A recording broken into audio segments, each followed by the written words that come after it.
What's up, everybody? Joe White here, rolling through Virginia today. Back on the road again. Um, I will say that I really did enjoy being home for the holiday. Uh, Yesterday was Survivor Series. Cooked a big old meal. Basically my Thanksgiving was yesterday. Had the immediate family over, not the 30 odd people in the extended family, but the immediate family. There was only about 8 of us there, and cooked the turkey and I cooked all the accoutrement, if you will, to go with it. Had a good time watching the pay-per-view and kicking back and relaxing. It was nice, very nice. Now I'm back on the road and won't come back until Christmas. So they got me heading to Chicago. Fun, fun. Anyway, Survivor Series 2024 was last night from Vancouver, British Columbia, Canada. Um, Let me go ahead and give out my thoughts here. I'll start from the top. Rhea Ripley, Bianca Belair, Naomi, Io Sky, and Bayley defeated the Judgment Day, which is Liv Morgan and Raquel Rodriguez, Nia Jax, Tiffany Stratton, and Candice LeRae by pinfall in the Women's War Games match. I got to tell you, man, I like Nia Jax. I'm not a fan of her work, but I got to tell you, man, I think I've kind of finally bit the bullet on this one. She got to go. She's got to go. I'm sorry. They should have never brung her back. She got to go. Chair shots, when the crowd chants you effed up at a basic chair shot, that's bad. Really bad. And then there's other spots in the match where, you know, you got one side looking up at Tiffany Stratton at one top of the cage, and you got on the other ring everybody looking up at Io, where Io's got to climb the cage with this trash can strapped behind her. Then she's got to undo the strap, and it just looks so awkward. Meanwhile, Tiffany Stratton and the other people are sitting on the other side of the cage, looking like complete tool bags, just waiting for this spot to happen. It looked like something you'd see in AEW, where everybody's just around ringside looking up, not bothering to sell anything. Heaven forbid we should have the people down at the bottom brawling and throwing punches. No, they got to be staring up at them like, dude. I mean, come on. Come on. Once the spot happened, it looked cool. Don't get me wrong. It looked very cool. And the match actually got better after that. But overall, this for me, I'm glad they put it on first. I'm glad they went ahead and got it out of the way. Nia Jax needs to go somewhere. I don't know whether it's back to NXT to hone your craft a little more. You know what? No. There is no honing your craft. The woman's been doing it for too long. She hasn't gotten any better. If anything, she's only gotten worse. It has nothing, I mean, I don't know people are going to, in this modern times, has nothing to do with her race. It has nothing to do with her weight. It has the fact that she can't work. And when she does try to work, she hurts people. Anyway, this went 38 minutes. Ugh, way too long. Way too long. Now, I will say, what does it say that you have people, the baby faces, have beaten the women's champion and the women's world champion? And the women's world champion got pinned. So I know they said that Io has the next shot at Liv, but I quite frankly, they need to get that title. I'm enjoying Liv as champion. I like the whole Liv experiment that they're doing, but the heels probably should have won this one. Nakamura versus LA Knight. Nakamura would defeat LA Knight by pinfall to win the United States Championship. This took me by surprise, but it also did not help the fact that the crowd was dead for 90% of this. These guys had to go out there and put on this. And I'll be honest, I like Nakamura's new ring entrance. I know that Hollywood Edwards and AC, they pick apart Nakamura since he's came to the U.S., that he's not the same Nakamura that he was in Japan, and he's not. And you get the whole karate chop thing and all this. But I guarantee you, the whole kabuki theater thing with him. But I like the new gimmick. I like the new ring gear. I like the bowing down with the samurai helmet. And as soon as he won the title, I was like, oh, he's gonna bow down with the title, just like he did with the helmet. Sure as hell he did it. So I'm curious to see where they go from here with LA Knight. Maybe LA Knight gets a shot at Cody going forward after Saturday night's main event. Maybe it'll be LA Knight versus Cody at the Rumble. Because quite frankly, I'm sick and tired of seeing this whole thing of we battled the bloodline, now we're gonna, turn heel and fight you. It's been the same revolving door of people, the same exact people in this loop. Whether it be Sami Zayn, Kevin Owens, Cody Rhodes, Roman Reigns, The Rock, they're all the same people fighting for this title for the last 2 years, and they need to make a new start. It's time for somebody new.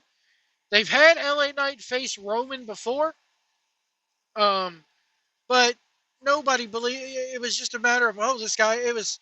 I think McMahon was booking at the time. I think it was when Vince had gotten back in charge. So it's like, hey, let's highlight. And McMahon does what he always does. He did the yo-yo thing. Let's bring him up. Make you think he's getting a push, and then we're going to knock his ass back down. And he's been back down ever since. So it's time for LA Knight to get something. I'm not saying. I mean, I don't think he's going to win the belt, but he definitely deserves a shot at it. Braun Breaker, Sheamus, Ludwig Kaiser, triple threat for the Intercontinental Championship. Can't talk today. Braun Breaker would win this match, and very good match. Very good. A lot of predictable spots in it, but that's a WWE triple threat match for you. It's going to have a lot of predictable spots, like the ref getting pulled out and all that mess. But glad to see Braun Breaker's streak, his tear is not streak. His reign of terror is continuing, as it were. It's not time to take that title off of him. Not anytime soon. Very good match. Very, very good match. Gunther defeated Damian Priest by technical submission, as they're calling it here. Singles match for the World Heavyweight Championship. The way they booked Gunther coming into this, they booked him, and it completely took the edge off his character. Showed him as a little bit vulnerable, which is, to me, was a kind of a big mistake. But Finn Balor getting involved, and then all of a sudden Gunther runs over Finn Balor too and clotheslines him or knocks him over. Like, hey, I don't need your help. What the fuck are you doing here? That kind of thing. I like that. I like the fact that, we're probably going to get Finn Balor versus Damian Priest at Saturday night's main event. I'm curious to see where Gunther goes from here. Maybe LA Knight can come over and have a feud with Gunther and challenge Gunther at the Royal Rumble. The brand split. The brand split. Yeah, that's probably what it is. The brand split, though, does not mean anything anymore. It's crazy. When when McMahon came out the first time, or when he got ousted out the first time, Triple H pretty much blurred the lines with the brand split. Yes, there's people, it's there, but it's not there. Anybody can go on individual shows. All they got to do is make a phone call to the general managers type of thing. And I like that. If it were me booking this thing, I'd freaking chop off about half the roster and only do one cohesive storyline on both shows. And do it like they did back in the old days. Especially since you're not running house shows anymore. But everything's got to be live now. So, anyway, it's not like they could go back to filming on Tuesdays. But Gunther, I'm glad he won. I'm glad he won. I did not want to see Damian Priest as champion again. I will say this. Them standing next to that referee showed you how tall those two guys, Gunther and Damian Priest, really are. Them some big, tall guys right there. Anyway, good match. Liked the story it told. I wish the crowd was a little bit more up for it, but oh well. Then we move on to Roman Reigns and the Usos and Sami Zayn and CM Punk defeated the Bloodline, which was Jacob Fatu, Tama Tonga, Tonga Loa, and Bronson Reed. And did I say Jacob Fatu? I think I did. Anyway. Damn good match. Damn good War Games match. Um, Me and my son-in-law, we were sitting there watching this going, wouldn't it be crazy if Roman Reigns does the thing like he did a couple of years ago where he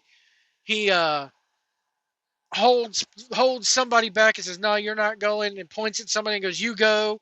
And then we were sitting there going, "What if Jacob's going to do that?" And sure enough, not 2 seconds after I said it, Jacob Patu holds someone back and points at one of the Tongans and says, "No, you go in there." And then the very next turn when the baby faces have their turn to even things up, Roman Reigns does the same thing. So we pop for that because, yes, we remember stuff like that as fans. And yes, it's nice to see things like that called back on. Um, Paul Heyman, we thought Paul Heyman was going to have a more crucial role in the match, and he didn't. I mean, he kind of got them all on the same page there at the end. But CM Punk is going to call in that favor. You have to wonder what that favor is. He's a Raw guy. He's a Raw superstar. So who knows what he's going to do. But then again, like I said before, we got these, blurred storylines, blurred lines with the brand split. So who knows what'll happen. Who knows how it'll happen. Then I'm sitting there going, well, what's he want? The world title? Roman doesn't have the world title.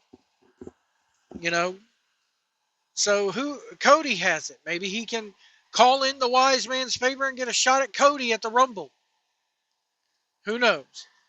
I think that maybe Seth and Punk will finally have their match at WrestleMania because Punk missed WrestleMania last year. So, a lot of places you could go. We're left with more questions than we are answers. They did do a spot online last night where they're talking, Damian Priest is talking to Promobot 5000 in the back, and Balor comes up and attacks him and leaves him laid out. So, we're definitely going to probably get Balor versus Priest at the Saturday night's main event or at the Royal Rumble at the latest. I don't think we're going to have WrestleMania with those two, but stranger things have happened, as they say. But yeah, that's my thoughts on War Games, man. Overall, way better than what Full Gear was. I'm going to have a video coming out later today where Brian Alvarez and Meltzer, they're going to be argued. They argued like an old married couple, like Fred and Ethel. I'll leave you to decide which one's which. About the whole storyline moving forward with the bloodline and about how it has to be for the Ulafala. But yet, every time they've been in the ring, Roman has flat out squashed Solo. Unless there's interference in there. But even when there's not interference, like when Roman came back after SummerSlam, he came in and just annihilated Solo the very first night. I said it then. Go back and listen. I said it. Why is he laying out Solo like he's nothing? The character of Solo Sikoa was pretty much DOA after that happened. But I don't know what they're going to do with the Tongans after this. I don't know what they do with Solo Sikoa after this. Jacob Fatu is a megastar. He's going to be. I would not put it past it. Not this year, but next year, Jacob Fatu wins the Royal Rumble. I would not be surprised. But that's my thoughts on Survivor Series War Games. Overall, I liked the show. It was very fun. The Intercontinental title match was really, really good. And then the last men's War Games match was really, really good. I loved CM Punk in this match. I do like how CM Punk will not put the ones up. He will not put the one up. Instead, he does the symbol for go to sleep. So, who knows what will happen, as they say. Oh, the drama. But we will see you down the road.